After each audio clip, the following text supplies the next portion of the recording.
One of my favorite things about this organization, about the chamber, is the mantra of advocate, connect, and grow. And so my big part today is to facilitate some connections. So if you had an extra $1,000 or $10,000 or put however many zeros you want on it, if you had an extra certain amount of money that you couldn't spend on yourself, you couldn't spend on your family, what would you do with it? I want you to talk at your table. You get a minute. I want you to talk at your table. Go around and say what you would do with it and why you would do that. An extra $1,000, $10,000, whatever the big number is. You can't spend it on yourself. You can't spend it on your family. All right. One of my favorite things whenever we do this is I get to eavesdrop on some of your conversations. I'm not always great at discerning what you said, but I would love for a couple of the tables, I like 3 of the tables, to share something that somebody said, something you thought was interesting, somebody would do with 1,000 or 10,000 or something for somebody else. Because I know Craig's name and he used to be my neighbor. Craig, we'll start with you. Somebody at your table, what did you say?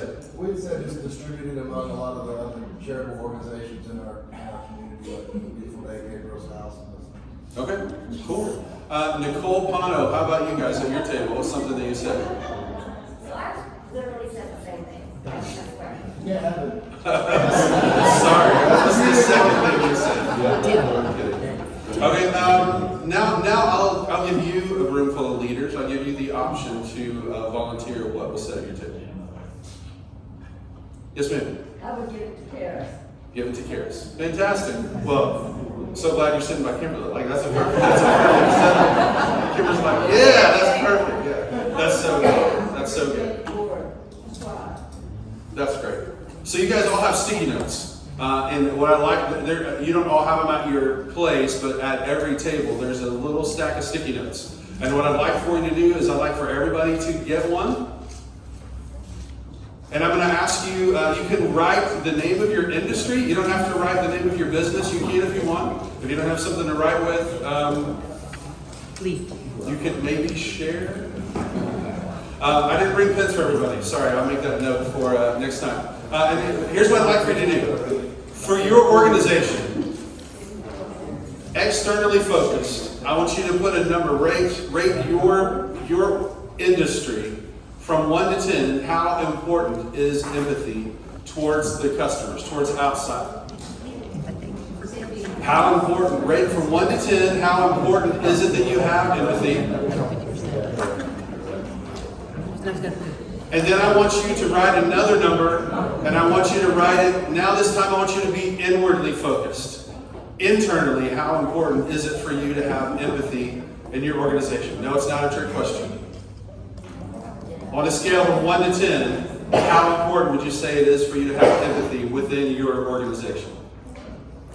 Because here's what I know is true. Problems should be solved, but people should be valued. And a lot of times what we do is we look at a problem and we look at the person who's closest to it and we overlay that person as the problem.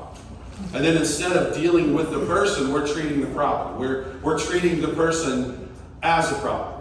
That happens externally in a lot of industries and a lot of companies, and it happens inwardly. And we just don't really think about it that much. We think, man, I got to solve this problem. We don't think about solving the problem and then still valuing the person. And that happens in every organization. It also sometimes, I don't know what your family's like. In my family, like what works in the conference room also works at home in the living room. And sometimes when something goes wrong, I don't look at it as the problem. I look at it, which one of my kids was closest to it before it broke. Or I'm the one who was closest to it before it broke, and now I got to come up with an excuse or a reason why it wasn't my fault. Like, I don't know how that works for you, but we're conditioned to say, well, it's not my fault. I was at one of our local eateries about 2 weeks ago, and I ordered the food to go, so it'd be ready when you get there, and it wasn't quite ready when you got there, and that's okay, it happens. So I'm standing there, mostly like this. Oh, it's okay. Sir, would you like a beverage while you wait? No, I'm good. Okay. And then another customer was coming up, getting their food. Apparently there's a problem with it. And the person who's working, who's dealing with the public right now says, Well, it's not my fault, it's his fault. And points at another dude who's right here. And then everybody's like, what's going to happen next? And please don't spit in my food. It wasn't like people automatically start jumping towards something because we are conditioned to say, well, this is not my fault. I mean, it might be broken, but it was broken when I got here. It was broken when I got here. This wasn't my deal. And I think one of the things that we can all do, especially in a room full of leaders like this, is differentiate between the problem and then the people. Maybe the people cause the problem. Yeah, I've done that before. But we want to solve the problem and then value the person. I like to do evaluations instead of just saying, hey, what's wrong or what was broken. I like to start with what's right, because we don't always do that. I'm a very critical person. So this filter that I've got is helping me. Hey, Mike, are you being curious or are you being critical? And this helps me whenever I'm leading a conversation, especially an evaluation of an event or even yearly evaluations, whatever. What's right, what's wrong, and what's missing. I think that's a really good place to start, and it helps us to identify a problem, but also value the people. Because if the person wasn't here, then I got to do that and my own job. Bless you. So that's a great starter for an evaluation. Huge fan of Brene Brown. She's fantastic, and she's done a lot more research about empathy than I have or probably ever will. And so I took some of her information with this talk and 4 qualities of empathy. Perspective taking perspective, staying out of judgment. I'll say that one more time for Mike, because that's not what I normally do. I'm quick to judge, quick to rationalize, quick to angry eyebrows, finger in your face. What happened?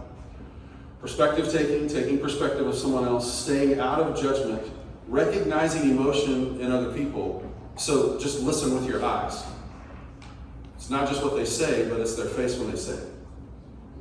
Recognizing emotion in the other people and then communicating that. If you recognize the emotion and you know that someone had a bad day, I don't know about you, I had a season in my life where I was sitting at home in the dark watching SportsCenter, drinking chocolate milk with my dog. When you're talking about dogs and therapy and all that stuff, like that is what my life was. And I got up, took a shower, did some sessions, and came back home. Like we all have those seasons when we don't feel seen or valued. And for me, my mission in life is simple. I don't want to just see people. I want to help people feel seen and feel valued every day for the rest of my life. And that's something that you can do too. And of course, empathy is central to that. The bottom line is empathy is feeling with people. It's not trying to fix them.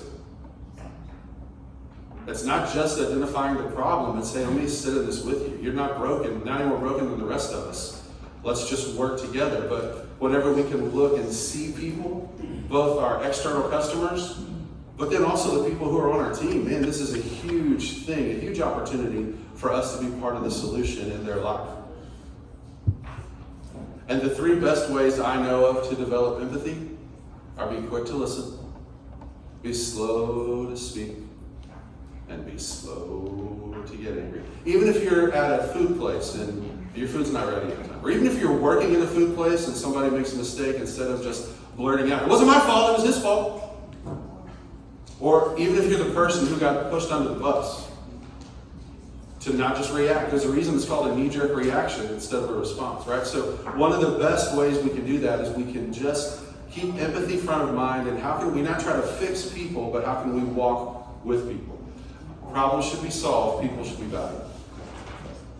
I think you're fantastic. I love being part of this organization. And my business is called Mike Conn Coaching and Consulting. Our website is MikeConnCoaching.com. And any way we can serve you, any way we can partner with you, or just listen to what's going on with you, we would be honored to do that. Have a fantastic rest of your day.